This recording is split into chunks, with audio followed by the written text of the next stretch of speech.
Okay, let's get into it. When most of us think about American history, the story we get feels, well, pretty settled. It does. It's a very standard narrative. Right. You have the accepted cast of characters, the governments, the conquerors, the big-name diplomats and leaders. The great men of history. Exactly. We hear the story of Columbus the explorer, the heroic founding fathers, the manifest destiny of someone like Andrew Jackson, the unifying force of Lincoln.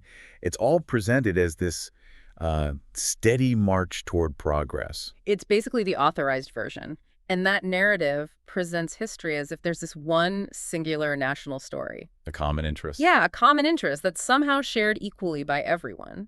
From the plantation owner in Virginia to the enslaved man working his fields, or the factory owner and the mill girl who's earning pennies for a 12-hour day, it's a history of consensus. But the remarkable stack of sources we're diving into today, and they span from 1492 all the way to the 1990s, they offer a deliberate and often pretty brutal counter-narrative. They really do. So our mission here is to try and understand the story of the United States told from the standpoint of the people who were, consistently pushed to the margins or actively crushed. The Arawaks, the slaves, the Cherokees. The poor farmers, the factory workers, all of them. And when you shift your perspective like that, you can't help but confront two continuous realities of American life. The first one is the underlying persistent mechanisms of control that the elite use to maintain their wealth and their power. And the second? And the second is the surprising, often spontaneous, and just incredibly persistent history of popular resistance against those very structures. We're really trying to connect 5 centuries of dots here, looking at these recurring themes of class conflict, structural racism, and the dynamics of power. And to really set the tone for this, we have to start at the absolute beginning. 1492. The moment of first contact. It's the moment of first contact, and the source material just immediately strips away any of the romance of discovery. When Columbus landed, he kept a log, and he recorded his observations of the Arawak people. And what did he see? He described them as, quote, naked, tawny, and full of wonder. They brought food and gifts. They seemed completely innocent of modern warfare. But within that same log entry where he's praising their mild temperament, he provides the real assessment, the economic one. Right. He writes, without any hesitation, they would make fine servants. With 50 men, we could subjugate them all and make them do whatever we want. And there it is. That one observation just establishes the entire foundation. It's violent, it's extractive, it's the core of the whole enterprise from day one. That initial, just chilling quote, and you pair it with the later account from the historian Las Casas, who noted the natives' inherently mild and pacific temperament. It just stands in such sharp contrast to the Spanish Mandate. Which was what? As the historian recounts, it was to exasperate, ravage, kill, mangle, and destroy. So this wasn't an accident. This wasn't some unforeseen consequence of contact. No, this was the calculated inception of colonial violence. Let's delve a bit deeper into that Arawak experience. So when Columbus and his men first came ashore, the Arawaks, in their hospitality, they brought them things, parrots, cotton. They willingly traded for trinkets, right? Little glass beads and things. Exactly. They were engaging in what we'd call a gift economy. It was completely foreign to the European concept of, mercantile value. And that misunderstanding, or maybe not a misunderstanding, but that difference was exploited instantly. How so? Columbus establishes Fort Navidad. It's the first European military base in the Western Hemisphere. And he leaves his crew with one clear instruction: find and hoard gold. So the mission was never curiosity. Never. It was conversion to profit. When Columbus sailed back to Spain, the Indian prisoners he took with him started dying almost immediately. It was a grim foreshadowing of the just demographic catastrophe that was about to unfold. This really highlights that shift, that immediate pivot from what we're told is exploration to just pure exploitation. It's driven by the need to show a profit to the Spanish crown. If the gold fields weren't immediately spitting out wealth, those ships returning to Europe had to be filled with, and this is a direct quote, some kind of dividend. And that dividend tragically became human beings. The great slave raid of 1495, it just illustrates the speed and the scale of this shift perfectly. It's horrifying. 1,500 Arawaks were rounded up. 1,500? Yeah, and of those, the 500 they deemed the best specimens were loaded onto ships. And how many even made it? A staggering 200 of them died just on the voyage back to Spain. And the architect of all of this, Columbus himself, he was completely unapologetic about it. He wrote, Let us, in the name of the Holy Trinity, go on sending all the slaves that can be sold. The dehumanization wasn't a consequence of the slave trade. It had to come first. It was a precondition for its success. There's a report from an archdeacon in Spain when he saw these slaves arriving. What did he say? He observed that though they were, quote, naked as the day they were born, they showed no more embarrassment than animals. So by stripping them of their humanity, they just became cargo, a commercially viable product. And that logic, that terrible logic, paved the way for the entire transatlantic slave trade that would follow. Now, to really grasp the sheer scope of what was lost, we have to look at what the sources call the indigenous alternative. Right, because the narrative we usually get is that North America was a savage, empty land. Which is just completely false. Many indigenous societies were highly sophisticated. They were, undergoing their own agricultural and organizational revolutions long before 1492. You can think about the Zuni and Hopi Indians in what we now call New Mexico. 1,000 years before Christ, they were building these massive, complex terraced villages right into the cliffs. Some had hundreds of rooms. They weren't nomadic savages. Not at all. They were using complex irrigation canals, dams. They excelled in ceramics and weaving. This was a settled, prosperous, agrarian society. And their societal organization, it often stood in really profound contrast to the rigid hierarchies of Europe. Look at the Iroquois, for example. Their entire society was built on the idea of common land ownership. Private ownership of land or homes or major goods, it was just a foreign concept to them. There's an account from a Jesuit priest who was observing the Iroquois back in the 1650s. And what did he find? He noted a startling absence of poverty. He commented that no poorhouses are needed among them because they are neither mendicants nor paupers. The whole idea of collective well-being just superseded individual accumulation of wealth. And what's fascinating, especially from a modern perspective, is their gender dynamics. The role of women. Exactly. The Iroquois women played a deeply central and powerful role in their society. They tended the crops, they had general charge of village affairs. And crucially, they controlled the distribution of supplies for any warring expeditions. Which effectively gave them a controlling voice, a veto over military decisions. The European concept of male dominancy and female subordination in all things was conspicuously absent. It's a world where children were taught independence and equality. They were encouraged to learn self-care gradually, and they were integrated into the culture without all the harsh physical punishment that was common in Europe. So this wasn't just a different system. In many ways, it was a more egalitarian model. And its destruction was absolutely necessary for the establishment of the highly unequal American system that followed. Let's fast forward a bit to the 17th century. The search for labor in the colonies, especially in a place like Virginia, it just became frantic. Right. We're transitioning now to understanding the desperate measures that led to the permanent establishment of the American labor system. Which was rooted in both black slavery and white indentured servitude. And the initial context for all of this was just pure survival. The starving time in Jamestown from 1609 to 1610 saw the colony reduced from 500 settlers down to just 60. I mean, we hear accounts of people literally digging up graves just to eat the corpses. It was that bad. So the need for stable, controllable labor to cultivate profitable crops like tobacco became existential for this new ruling class. And the sources are very clear about the chilling rationale for why black enslavement became the long-term solution. They couldn't rely on the indigenous people. Right. They were too unruly to enslave successfully on a mass scale, and maybe even more importantly, they were in the way of territorial expansion. And the white indentured servants, well, they eventually earned their freedom, so they were a transient labor pool. But the black Africans, who were available in just increasing numbers because of the commercial efficiency of the Middle Passage. They arrived in a state of profound psychic and physical helplessness after that horrendous ordeal. And that very condition, tragically, made them, quote, ripe for enslavement. Their lack of local knowledge, the absence of family, the inability to just easily escape into the surrounding territory, it all sealed their fate. And this system of enslavement was designed from the ground up for maximum profit. James Madison, even after the Revolution, calculated he could make $257 on every enslaved person in a year. And how much did he spend to keep them alive? Just $12 or $13 on their upkeep. The system wasn't just built on racial prejudice. It was built on extreme economic efficiency. And yet, we often forget that white labor also began in conditions that were barely distinguishable from slavery. Over half the colonists who came to North America during the colonial period arrived as indentured servants, Mostly English in the 17th century, and then later Irish and German immigrants. and they were literally bought and sold like slaves. The Virginia Gazette in 1771 had an ad for the sale of 100 healthy servants, men, women, and boys.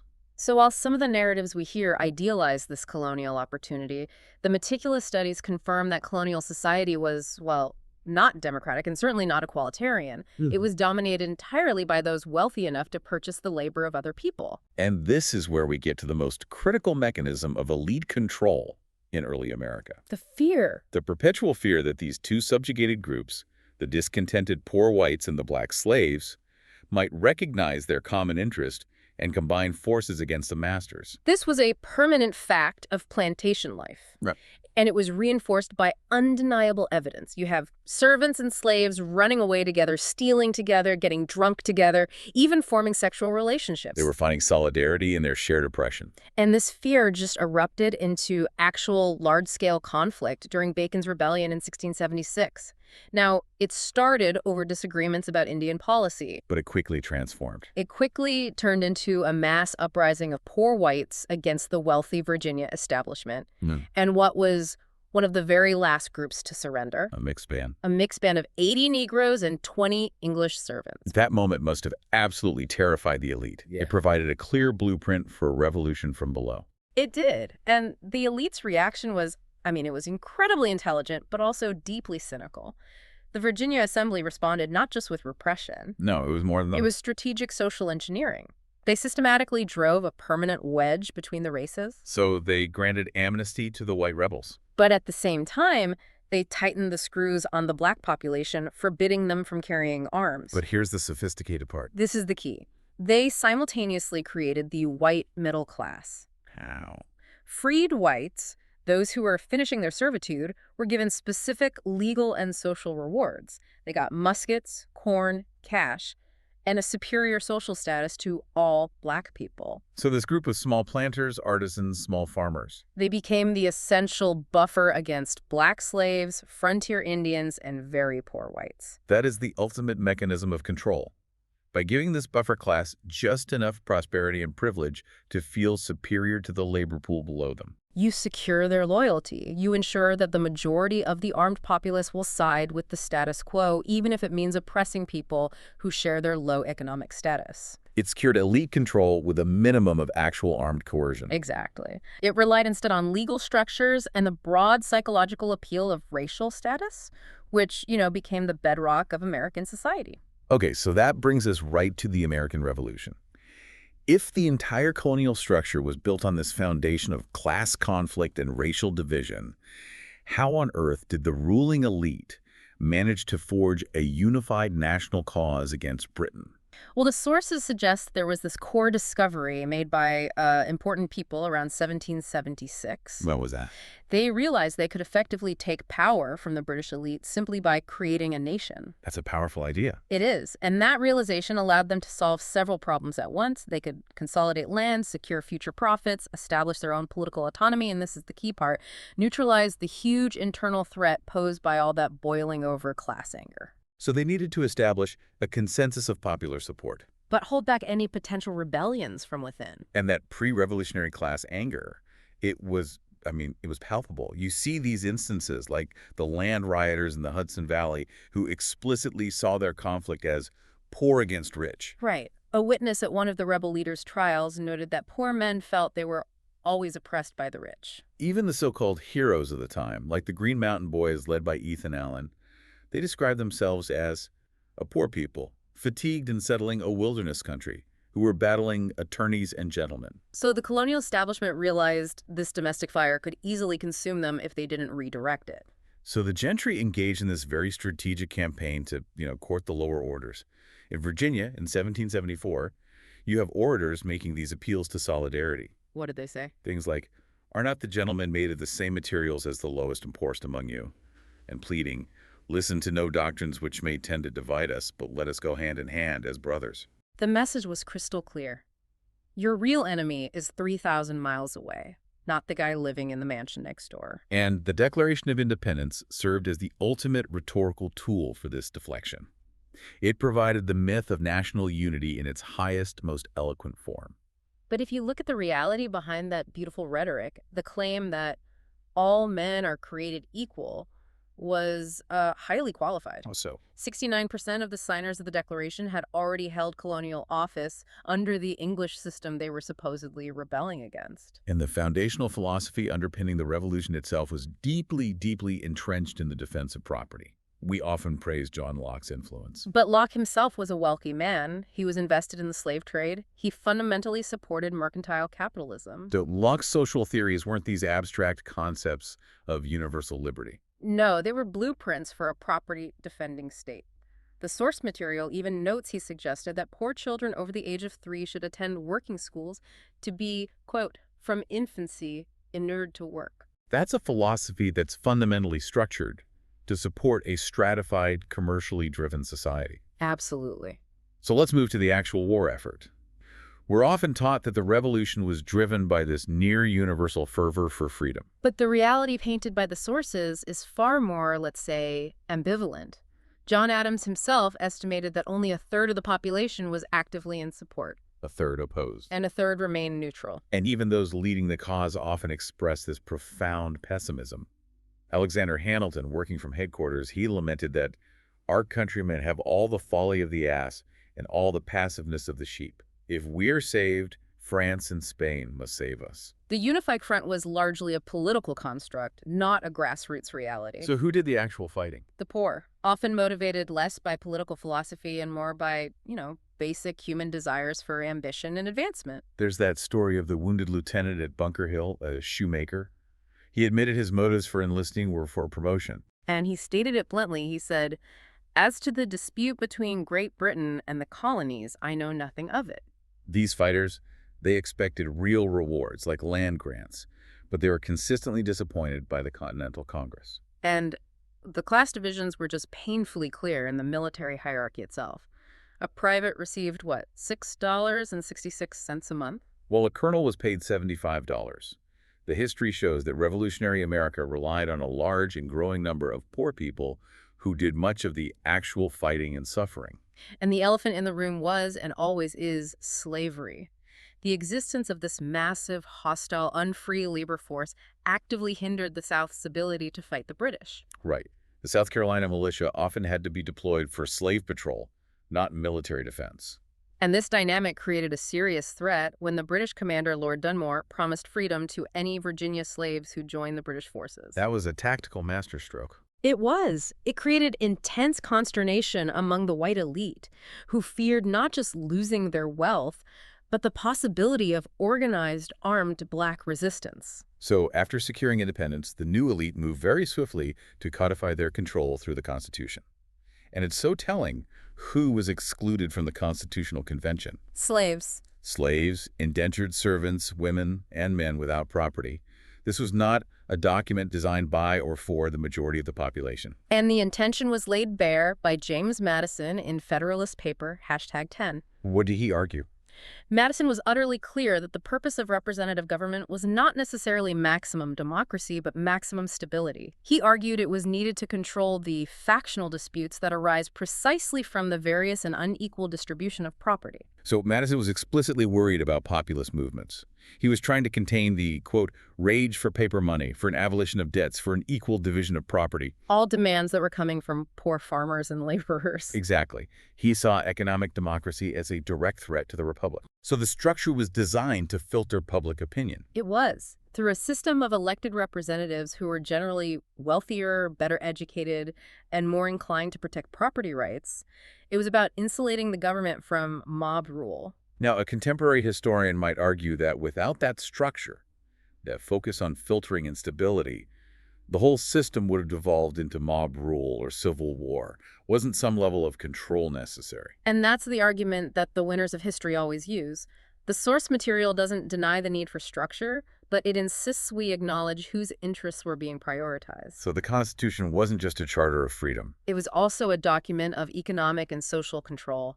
It ensured that the new American power structure was safe from both internal populist rebellion and external threats. And the final document was the result of this critical, cynical compromise between the two dominant elite interests. The slaveholding South and the moneyed North. Precisely. The North was eager to regulate interstate commerce for their growing manufacturing interests. So they agreed to allow the highly profitable slave trade to continue for another 20 years. This compromise protected the foundational wealth of both regions, and, in effect, it enshrined the system of human chattel within national law for another generation. So what does this system look like when it's fully realized? It's a sophisticated defense mechanism. It serves the wealthy elite while creating and legally empowering that crucial buffer class we talked about, the white middle class of small planters and artisans. So by granting this group legal, social, and political rights that were denied to blacks, Indians, and the very poor, You maximize the appeal of patriotism and unity, and you ensure a permanent source of armed defense for the status quo. The stability of the early United States relied entirely on the loyalty of this racially privileged buffer. So with the British threat gone, the new American Republic immediately turned its sights and its force inward and westward. One historian called this the white Americans fighting for their own imperialism in the West. And this internal imperialism targeted the Native American populations. The moral dilemma was clear right from the start. Right. The Secretary of War, Henry Knox, had explicitly stated earlier that the Indians, being the prior occupants, possessed the right of the soil. An acknowledgement of prior ownership, which was, quickly rendered meaningless the moment it interfered with the demands of expansion. And Andrew Jackson really embodied this shift toward legal coercion and brute force. His policy of removal was deceptively framed as a choice. A terrible choice. The Indians could stay and abide by state laws, which stripped them of all tribal rights and community identity. Or they could emigrate beyond the Mississippi. And Jackson's instructions to the chiefs were just insidious. He promised them land in the West that would be theirs as long as grass grows or water runs. A phrase that stands as one of the great broken promises in American history. It does. And the land they vacated was immediately overrun by a white invasion of looters, landseekers, defrauders, whiskey sellers, thugs. The sources detailed the specific, horrific cost of this policy with the Creek removal. 15,000 Creeks were forced to march across Arkansas. This wasn't just relocation, it was mass suffering, marked by starvation, sickness, and just staggering death rates. One description is particularly visceral and important to confront. What does it say? It noted that the passage of the exiles was distinguishable from afar by the howling of trailing wolf packs and the circling flocks of buzzards. That single image, it just forces you to confront the true price of manifest destiny and the systematic violence that was necessary for the expansion of the American Republic. It's hard to just move past that quickly. And while one group was fighting displacement, another group was struggling against a different kind of bondage, the systematic legal and cultural bondage that had been imported from Europe. Women. The English law of coverture was the legal burden here. This doctrine meant that upon marriage, a woman was considered covert or veiled. Her entire legal identity was just subsumed by her husband. As the legal saying went, the poor rivulet looseth her name in the larger river. So she couldn't own property, she couldn't sign contracts, or control her own wages without her husband's permission. And this legal subordination was reinforced by theology. You had Puritan figures like Reverend John Cotton instructing that wives, be subject to your husbands in all things. This intellectual and legal structure just constantly weighed down on women, even if necessity sometimes dictated slightly more equal roles on the frontier. The law mandated that women were legally perpetual minors, forever dependent. However, the rise of the industrial age offered a new arena for visibility and eventually militancy. As factories grew, they relied heavily on cheap female labor. The figures show that in 1836, women's daily earnings were often less than 37.5 cents. For 12 to 16 hours of work per day. Right, and these conditions naturally bred resistance. The first known strike of women factory workers was in Pawtucket, Rhode Island in 1824. But the iconic moment came during the Lowell, Massachusetts strike of 1834. When a wage cut was announced, the girls walked out.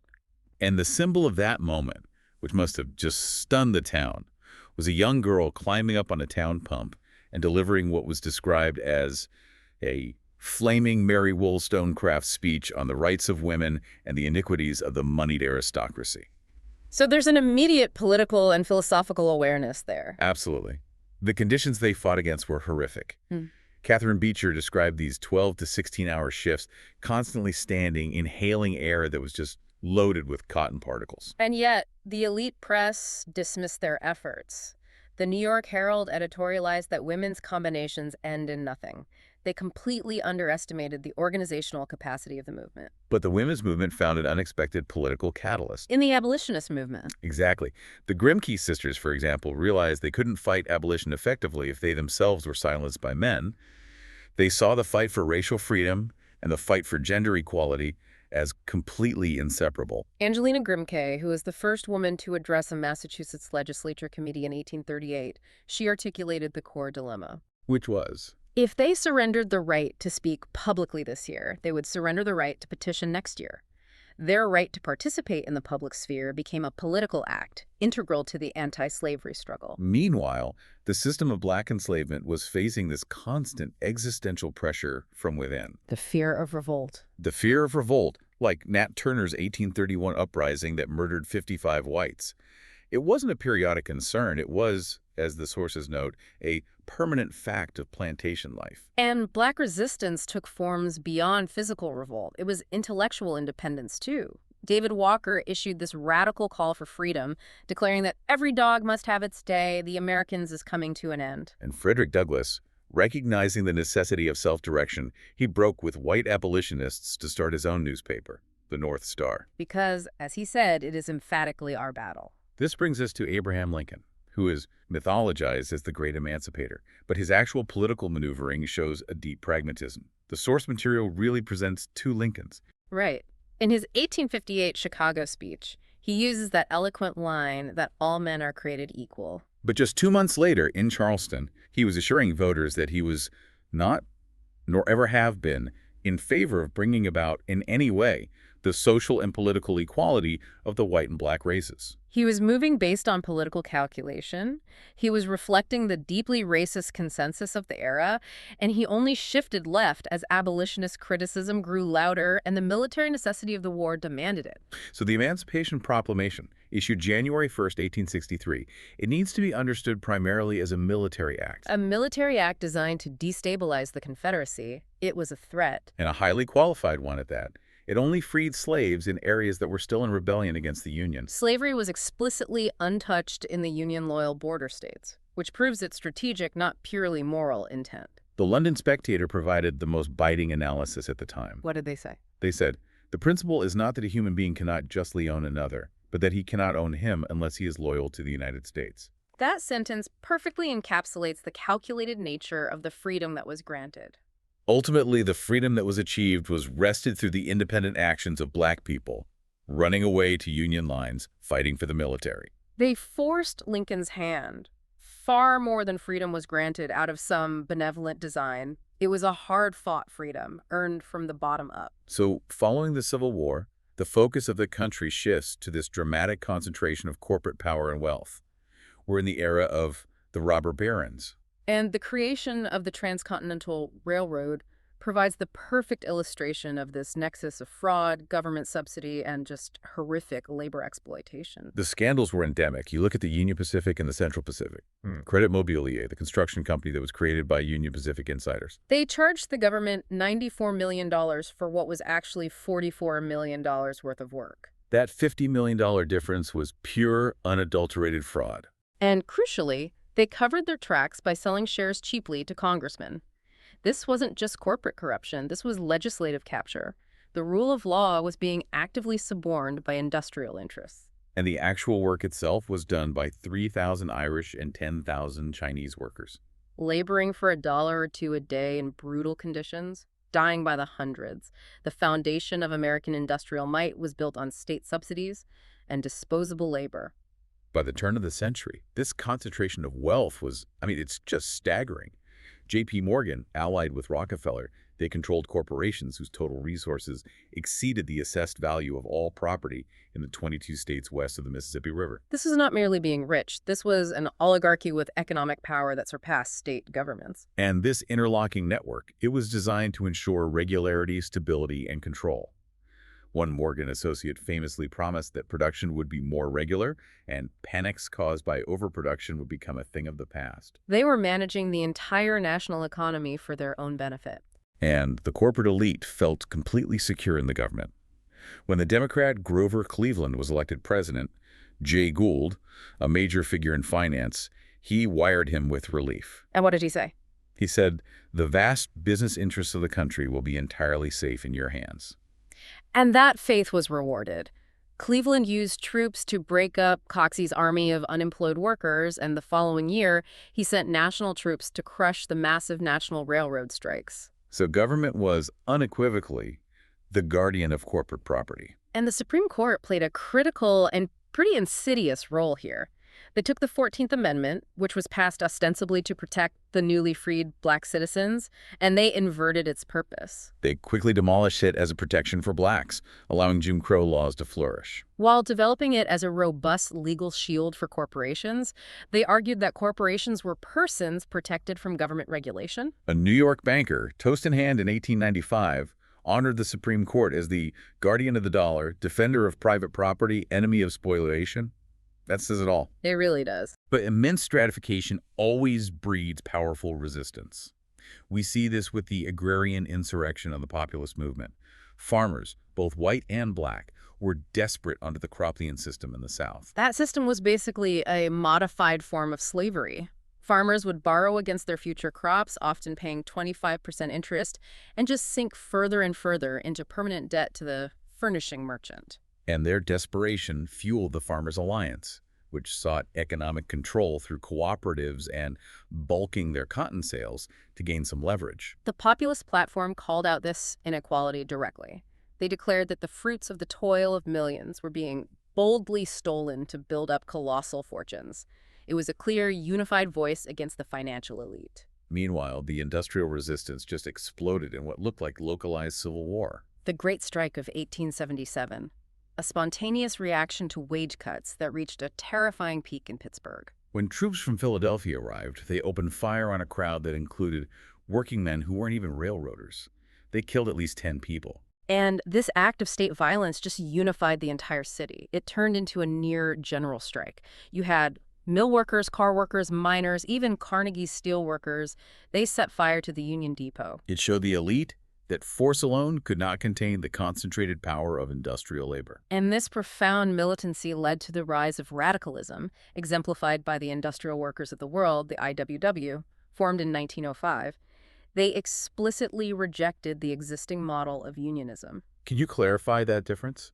Because unionism sounds unified, but the IWW was seen as revolutionary, whereas something like the AFL was acceptable to the establishment. Absolutely. The AFL was organized by craft-skilled white men. They focused on narrow, immediate gains for their members, and they often worked with business to exclude others. And the IWW? The IWW, or the Wobblies, they aimed for industrial unionism. They wanted to bring everyone skilled, unskilled, immigrant, black, white women into one big union. Their goal was explicitly the emancipation of the working class from the slave bondage of capitalism and the overthrow of the wage system. That was a revolutionary threat. A huge one. Their critique even targeted fundamental institutions. It's perfectly captured in Joe Hill's song, The Preacher and the Slave, which promised the workers, "You'll get pie in the sky when you die." They were actively undermining the psychological tools used to maintain the status quo. And when this class resentment threatened to boil over, the elite consistently relied on a very powerful tool. War. It served as the ultimate unifier, diverting all that domestic anger outward. The Spanish-American War is a textbook example. While it was framed in terms of Cuban liberation, the economic drivers were undeniable. One historian points out that even though only 10% of American products were sold abroad, that 10% amounted to $1 billion. A critical outlet for America's burgeoning problem of industrial overproduction. And leaders like Henry Cabot Lodge were actively looking to secure markets in Asia.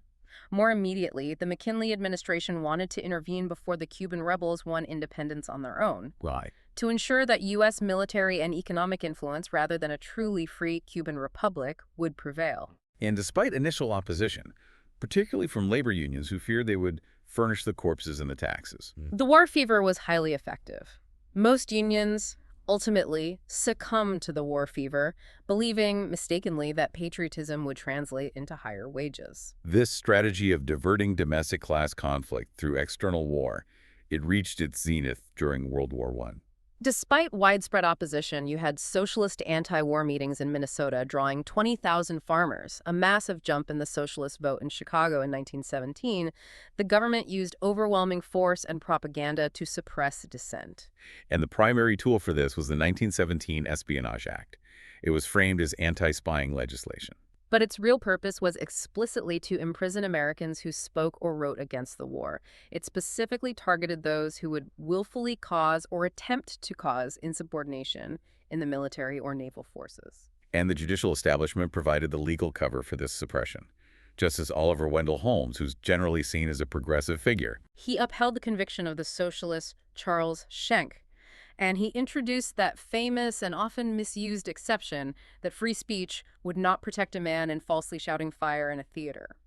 Which gave the state immense power to define dissent as a clear and present danger. And the most famous victim was Eugene Debs, sentenced to 10 years for an anti-war speech. Before his sentencing, Debs gave this truly defiant statement. He declared he abhorred war and stood with the suffering people everywhere.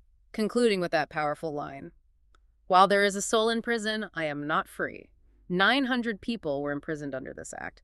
The sheer magnitude of the government's campaign, using not just legal force but shrewd public relations and intimidation, it demonstrates how deep the spontaneous anti-war feeling was among the populace, and how desperately the elite needed to manufacture consensus. The stability of the 1920s was pretty fragile. It was built on suppressing radical labor and using these restrictive immigration quotas. So when the 1929 stock market crash hit, the underlying instability of American capitalism was just violently exposed. The human scale of the Great Depression is just staggering to comprehend. 5,000 banks closed. Industrial production fell by 50%. And by 1933, up to 15 million people, nearly one-third of the entire labor force, were out of work. The sources detail these personal catastrophes. There's the story of the man in New York who committed suicide over $44 in rent arrears.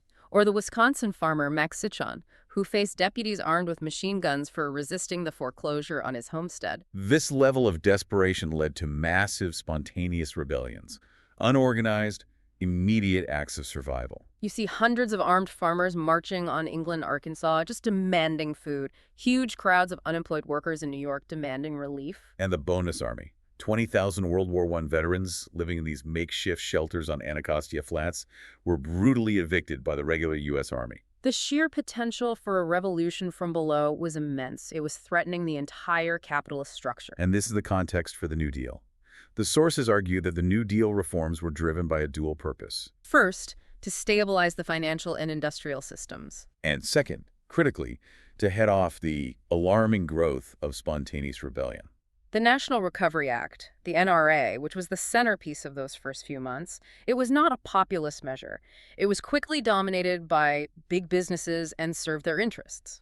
It essentially allowed trade associations to write the rules. Right. It stabilized capitalism by marrying big business interests with government authority. But the New Deal needed to throw a bone to labor to manage that insurrectionary energy. And that concession came in the form of the Wagner Act, guaranteeing the right to organize and bargain collectively. The Wagner Act was declared constitutional because the Supreme Court ruled that strikes hurt interstate commerce, giving the federal government the authority to regulate. But it also functioned as a control mechanism.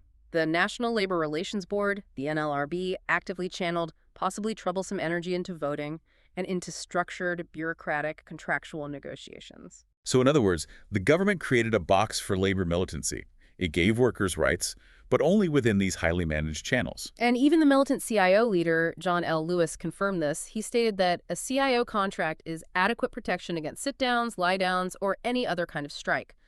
The union bureaucracy itself became a vehicle for channeling workers' energy into manageable structures. And World War II effectively completed the job of pacification. It generated enormous corporate profits and enough work and prosperity for that buffer class to feel fully invested in the system again. But the war also exposed the profound domestic hypocrisy of fighting for freedom abroad while denying it at home, most clearly with Japanese Americans. President Roosevelt signed Executive Order 9066. It was a stark act of fear and racism. It led to the imprisonment of 110,000 men, women, and children, three-fourths of whom were American citizens in prison camps. And this move was upheld by the Supreme Court as a military necessity. It validated a clear duplication of fascist control tactics right here within the U.S. And the decision to drop the atomic bomb remains deeply, deeply controversial. While the official justification was to avoid an invasion that would supposedly cost 500,000 lives. An estimate that's widely disputed and likely inflated. Right. The sources suggest two alternative calculations were at play. One being that too much money had been invested in the Manhattan Project not to use the weapon. And two, that the U.S. was anxious to drop the bomb before the Russians entered the war against Japan. Given that Japan was already in a hopeless strategic position and had been signaling a willingness to surrender, Especially if the U.S. conceded on the status of the emperor. the use of the bomb appears to have been a powerful, brutal statement directed as much at the Soviet Union as at Japan.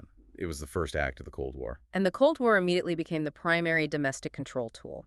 The anti-communism hysteria allowed the government to steeply escalate the military budget and justify massive expenditures, creating a climate of fear that defined politics for decades. But this global rivalry had a crucial unintended consequence. It forced the U.S. to confront its most glaring domestic failure, the race question. The government realized action on civil rights was needed internationally. How exactly did the Cold War force the U.S. to change its race laws? Because the Soviets and the emerging Third World nations were using America's civil rights record as primary propaganda fodder, the Truman Committee on Civil Rights was blunt about this. What did they conclude? They concluded that the U.S. civil rights record was an issue in world politics that was being used by competing philosophies to prove American democracy was an empty fraud. The government realized they had to make visible changes to maintain global credibility against the communist thrust. So this confluence of internal pressure from black activists and external pressure from the Cold War created the conditions for the explosive decade of the 1960s. The resurgence of popular movements. The Black Revolt started with people just taking the initiative, refusing to be passive anymore. Bob Moses, witnessing the look on the faces of the Greensboro sit-in students, he noted they looked sort of sullen, angry, determined. They were no longer on the defensive. They took the initiative away from the elite. The mass protests, like the legendary actions in Birmingham in 1963, drew violent, systemic backlash, yet participation only grew. But even at the apex of public recognition, the March on Washington, the establishment tried to manage the dissent.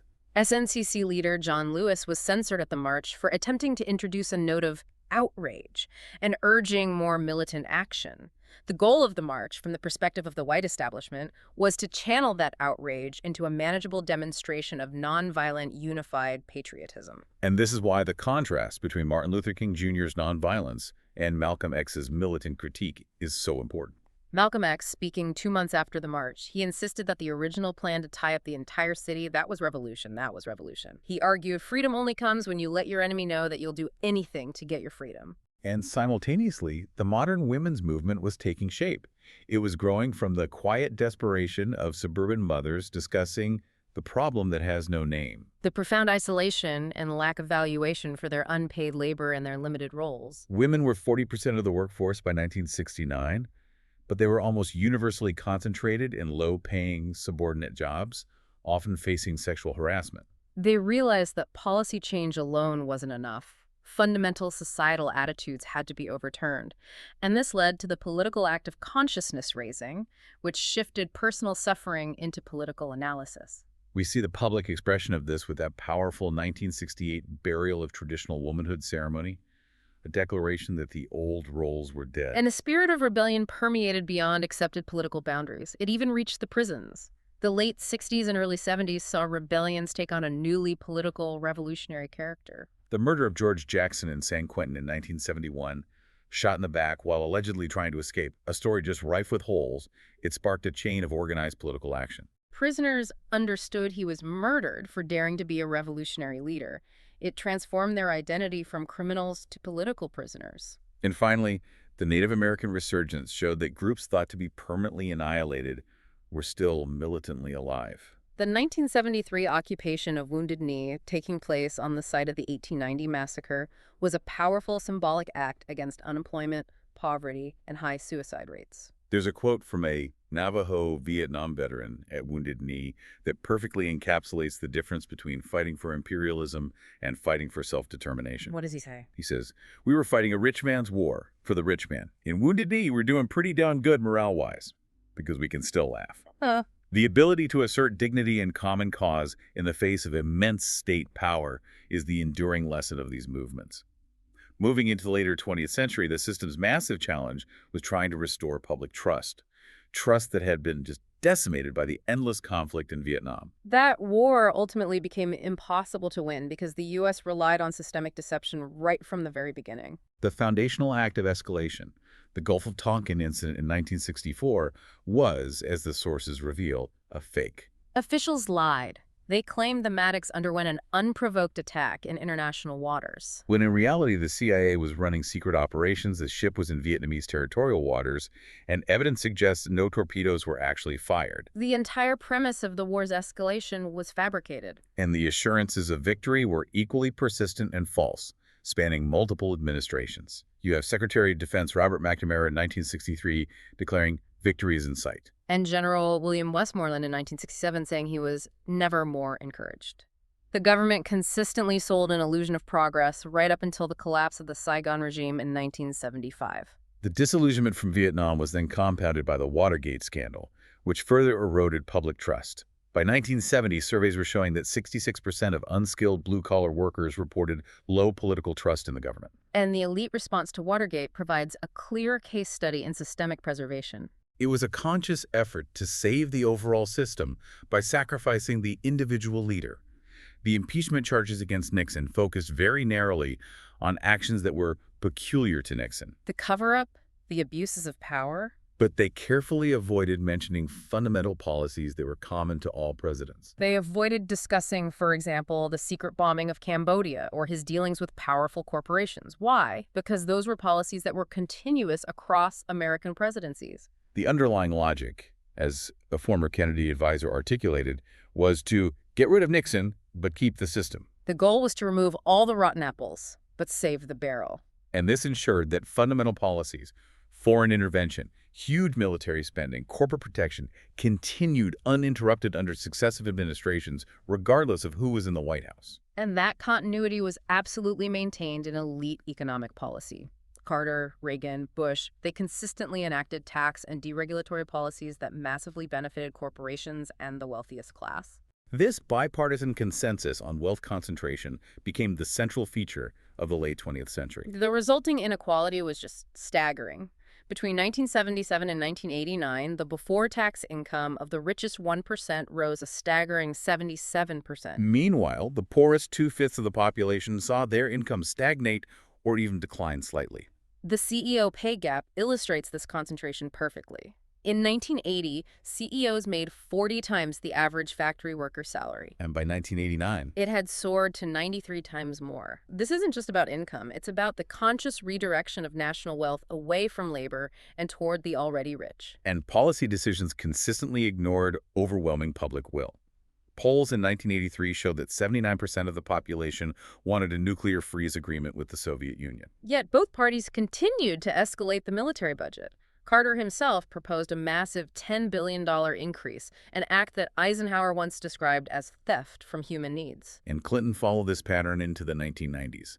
He claimed, pretty hypocritically, that the era of big government is over. While signing the 1996 welfare reform law that ended the federal guarantee of financial help to poor families. Yet the other manifestations of big government, the massive lucrative military contracts and the generous subsidies to corporations, those continued unchecked and grew at exorbitant levels. This established a political system that was utterly divorced from the economic needs and the policy desires of the majority. And this systematic disillusionment, built over decades of war, scandal, and economic betrayal, began to spread beyond the marginalized groups.